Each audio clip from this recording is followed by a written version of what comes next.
Assalamualaikum warahmatullahi wabarakatuh. Apa kabar teman-teman semua? Semoga teman-teman semua dalam keadaan sehat ya. Bunda ucapkan selamat untuk teman-teman semua yang naik ke kelas 5. Selamat ya. Sebelum ke pembelajaran, Bunda berikan waktu 2 menit untuk menyiapkan buku pembelajaran terlebih dahulu. Silakan disiapkan ya. Jika sudah siap, kita lanjut ke pembahasan yang pertama. Pembahasan yang pertama yaitu organ gerak hewan dan manusia. Kemudian, pembahasan yang kedua yaitu menentukan ide pokok suatu bacaan. Pertama, organ gerak hewan dan manusia. Hewan dan manusia adalah makhluk hidup. Salah satu ciri makhluk hidup adalah bergerak. Bergerak adalah kemampuan berpindah tempat dari satu tempat ke tempat yang lain, baik sebagian atau seluruh tubuh. Bergerak juga merupakan tanggapan tubuh makhluk hidup terhadap rangsangan yang mengenai sebagian atau seluruh bagian tubuh. Ada beberapa contoh cara hewan bergerak, di antaranya yaitu: pertama, burung. Burung berpindah tempat dengan cara terbang di udara sambil mengepakkan sayapnya. Kedua, ikan. Ikan berpindah tempat dengan cara berenang di dalam air sambil menggerakkan sirip dan ekornya. Yang ketiga adalah kucing. Kucing berpindah tempat dengan cara berjalan, berlari, dan melompat menggunakan keempat kakinya. Dari ketiga contoh hewan tersebut, teman-teman dapat menyimpulkan bahwa organ gerak pada hewan terdiri dari beberapa macam. Salah satunya yaitu ada yang menggunakan sayap, sirip, ekor, dan kaki. Lanjut ke pembahasan selanjutnya ya. Organ gerak pada manusia terdiri atas 2 tangan dan 2 kaki. Keempat organ gerak tersebut berguna untuk berjalan, berlari, melompat, meloncat, memegang, menggali, memanjat, berenang, dan bersepeda.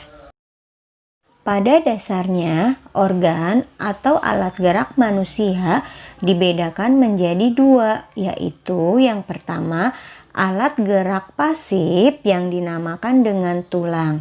Tulang disebut alat gerak pasif karena tulang tidak bisa bergerak dengan sendirinya.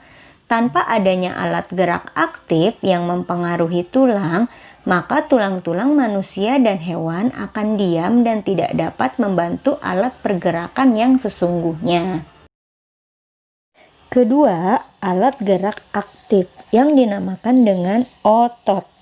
Otot disebut juga alat gerak aktif karena mempunyai kemampuan untuk berkontraksi sehingga dapat menggerakkan tulang. Otot menempel pada tulang dan kerangka manusia. Jika otot bergerak secara tidak langsung, tulang dan kerangka manusia juga akan ikut bergerak. Teman-teman, mari kita lihat video berikut untuk melihat cara kerja tulang dan otot. Di dalam sistem gerak terdapat 2 alat gerak, yaitu alat gerak aktif dan alat gerak pasif. Alat gerak pasif itu berupa tulang, sedangkan alat gerak aktif berupa otot. Perpaduan antara otot itulah yang dapat menghasilkan gerak. Bahasan selanjutnya adalah menentukan ide pokok suatu bacaan. Kita lanjut ke pembahasan terlebih dahulu ya. Ide pokok adalah gagasan yang menjadi dasar sebuah paragraf. Bisa disebut juga dengan dasar cerita. Ide pokok disajikan ke dalam bentuk kalimat utama. Kalimat utama yang memuat ide pokok berada di awal paragraf yang dinamakan dengan deduktif. Di tengah paragraf atau di akhir paragraf yang dinamakan dengan induktif. Biasanya dalam satu paragraf terdiri dari 1 ide pokok dan kalimat selanjutnya adalah kalimat pengembang atau kalimat penjelas. Kalimat penjelas adalah kalimat yang berfungsi sebagai pendukung atau penguat gagasan pokok yang ada pada kalimat utama. Nah, sekarang kita akan menentukan ide pokok dari sebuah paragraf. Bunda akan membacakan terlebih dahulu satu paragraf pertama. Paragraf pertama, hewan dan manusia adalah makhluk hidup. Salah satu ciri makhluk hidup adalah bergerak. Bergerak adalah kemampuan berpindah tempat dari satu tempat ke tempat yang lain, baik sebagian maupun seluruh bagian tubuh. Bergerak merupakan bentuk tanggapan tubuh makhluk hidup terhadap rangsangan yang mengenai sebagian atau seluruh bagian tubuh. Dari paragraf pertama, teman-teman ada yang tahu manakah kalimat yang menjadi ide pokoknya?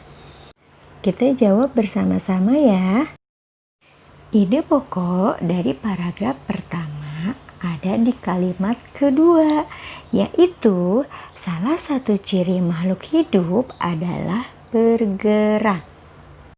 Kalimat pendukung atau pengembang ada di kalimat ketiga dan keempat, yaitu yang ketiga, bergerak adalah kemampuan berpindah tempat dari satu tempat ke tempat yang lain, baik sebagian maupun seluruh bagian tubuh.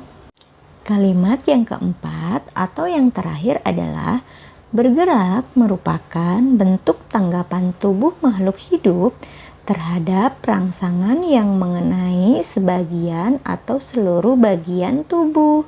Mengapa kalimat kedua menjadi ide pokok paragraf? Karena kalimat tersebut menjadi dasar cerita yang dikembangkan atau dijelaskan oleh kalimat selanjutnya. Kalimat selanjutnya yaitu kalimat 3 dan 4. Kalimat 3 dan 4 termasuk ke dalam kalimat penjelas, pendukung, atau pengembang.